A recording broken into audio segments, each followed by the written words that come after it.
Sa pagdinig, unang nilinaw ang record ng opisyal ng National Bureau of Investigation. Lumabas na hindi pala 20 years ang kanyang serbisyo, kundi 12 years lamang. Ayon sa kanyang paglilinaw, nagsimula siya sa National Bureau of Investigation Academy noong 2014. Mula rito, naging Chief ng Digital Forensic Unit noong 2022, itinalagang pinuno ng Cybercrime Division noong February 2023, at naging Regional Director noong July 2025. Dito pa lamang, makikita na agad ang pagsisikap na maipakita ang eksaktong timeline ng kanyang karanasan at mga naging posisyon. Ngunit hindi rito nagtapos ang usapan. Isa sa pinakamabigat na issue ang naging paraan ng pagkuha ng mga affidavit kaugnay ng kontrobersyal na online press conference noong November 23, 2024. Lumabas sa pagtatanong na walang mismong affidavit mula sa mga mamamahayag na personal na dumalo sa naturang press conference. Sa halip, ang ginamit ay mga affidavit ng mga ahente ng National Bureau of Investigation na naglalaman ng kanilang buod at interpretasyon sa mga naging panayam matapos ang press conference. Ayon sa paliwanag, may mga abogado ang mga mamamahayag na nagpayo sa kanilang huwag nang gumawa ng sariling affidavit at pumayag lamang sa panayam. Dahil dito, hindi na sila pinilit ng mga investigador. Ngunit dito nagsimulang lumutang ang mas malaking tanong. Kung wala mismong sinumpaang salaysay mula sa mga mamamahayag, sapat ba ang mga salaysay ng mga ahente bilang pangunahing batayan ng kaso? Hindi ba ito nagiging second-hand account? Paano masisiguro na walang naidagdag, nabawas, o maling interpretasyon sa pagitan ng aktual na sinabi ng mga mamamahayag at ng isinulat ng mga investigador? Ito ang bahaging naging sentro ng diskusyon. Bilang tugon, ipinaliwanag na isinailalim sa authentication ang buong video ng press conference mula umpisa hanggang dulo.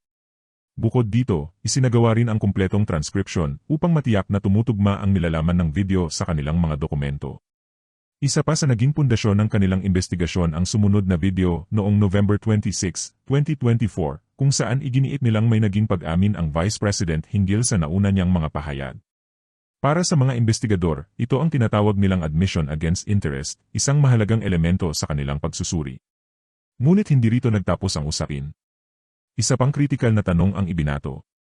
Kung mismong ang Vice President ay nanawagan sa kanyang mga taga-suporta na huwag magpunta sa lansangan, paano ito iugnay sa kasong inciting to sedition? Dito inilatag ng National Bureau of Investigation ang kanilang legal na pananaw. Ipinaliwanag nilang ayon sa umiiral na batas at jurisprudence, hindi kinakailangang magkaroon ng aktual na sedisyon upang magkaroon ng pananagutan. Sapat na umanong ang mga pahayag ay may kakayahang mag-udyok sa publiko na kumilos laban sa pamahalaan, guluhin ang kapayapaan, o pahinain ang kaayusan ng Estado. Sa kanilang pagsusuri, hindi lamang isang pahayag ang kanilang tiningnan. Inihambing nila ang mga naging pahayag noong October 18, 2024, November 23, 2024, at November 26, 2024. Ayon sa kanila, nakita nila ang isang pattern.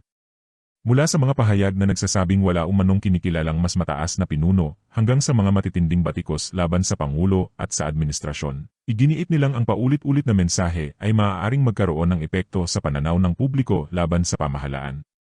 Para sa National Bureau of Investigation, hindi lamang ang mga salita ang kanilang sinusuri kundi ang kabuuang konteksto, ang paulit-ulit na tema, at ang posisyon ng taong nagsasalita.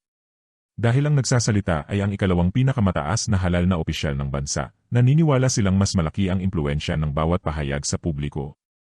Ngunit dito rin nagsisimulang mabuo ang pinakamahalagang tanong na hanggang ngayon ay pinagdedebatehan ng marami. Saan ba talaga nagtatapos ang malayang pagpapahayag ng opinyon, at saan nagsisimula ang pananagutang kriminal?